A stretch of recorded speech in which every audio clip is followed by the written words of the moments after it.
It is World Communication Week, and while many of us immediately associate it with talking, we're going to be talking about listening this morning. KHQA's Lauren Khalil is live to tell us when we should start getting our hearing checks, and she's over there. Hey, Lauren. Good morning, Chad. Well, every year people go for an annual physical, they get their teeth cleaned, and they go to the eye doctor. But do we ever really think about getting our hearing checked? And something that may surprise you, it's not just the older generations that should worry about their hearing. Hearing loss affects so many aspects of our lives. Communication can really be affected. It can cause people to withdraw from social situations. But if hearing is so essential to communication, why don't more people have it checked? Dr. Welch says it's just not something most people generally think about. So when is the right time to be tested? If you're in your early to mid-50s and you've never had your hearing checked, now's a good time. When it comes to hearing loss, people typically associate it with an older generation, but it can happen to young people too. We see hearing loss occur in children frequently when there's an underlying medical issue like an ear infection, fluid in the ears. Okay, so that's pretty common, and that hearing loss is temporary.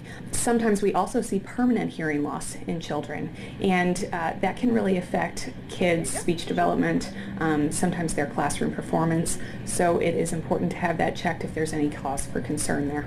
But the good news is, there are pretty obvious symptoms to look out for. Having trouble understanding someone in a noisy environment or hearing a buzzing or ringing sound in your ear are the big ones to keep an ear out for. You also may want to have it checked if you have a family history or a job that involves being around loud noises. And since hearing plays such an important role in communication, having that talk with your loved one about getting it checked can be hard, but is crucial. It's difficult to do that, but I think it might be a good idea to say, I've noticed that you're having some trouble hearing on occasion. Maybe now is a good time for you to have it checked just to see.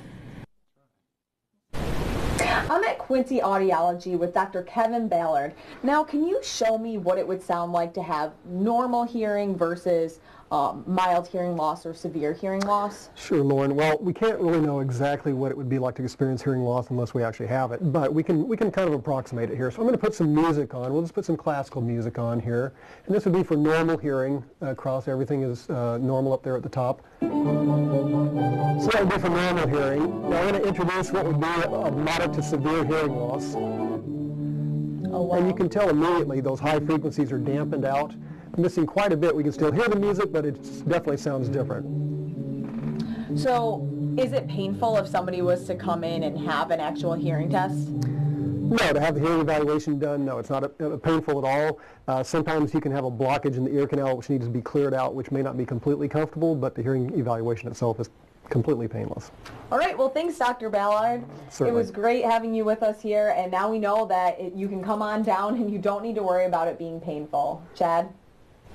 All right, thanks so much, Lauren. Although he says maybe not be completely comfortable if you have the blockage. I like that verbiage. Thanks, Lauren.